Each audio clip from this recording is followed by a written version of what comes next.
everyone! So kayo ba ay mahilig mag-travel? So meron akong nirecommend ng mga bag organizer or travel bag no para laging organized lahat yung mga tabit niyo. So magbibili mo na siya ng 6 pieces.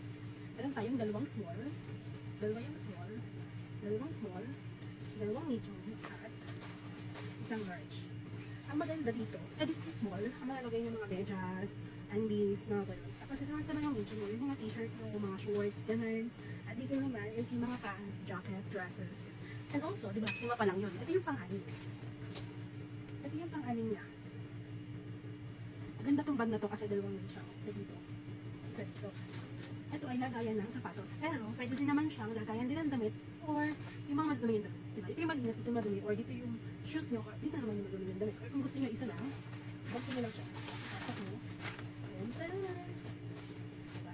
Pwede mo na siyang lagyan ng mga madumi yung damit. Ganun siya. Diba?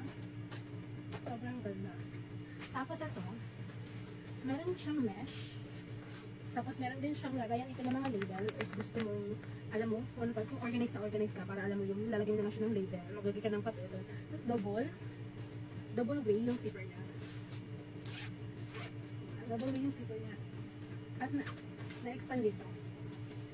Meron siyang isang zipper, di ba ito yung dalawang zipper niya? Meron siyang itong zipper, which is, malaki yung storage niya. At pwede din siya maging compression. So, kapag nalagay mo na yung mga gamit mo, kung gusto mo pa siyang lumipis kasi nga para magkasya lahat, isipper mo ulit siya. Diba? Sobrang nice nito. Ano bang nahanap niyo dyan? Diba? Mesh na siya. Mesh. Makikita mo may organizer. Tapos, anim na siya. Ano pang nahanap nyo? Check out nyo na yan. Nandiyan lang yan sa gel basket yung rate. Bye!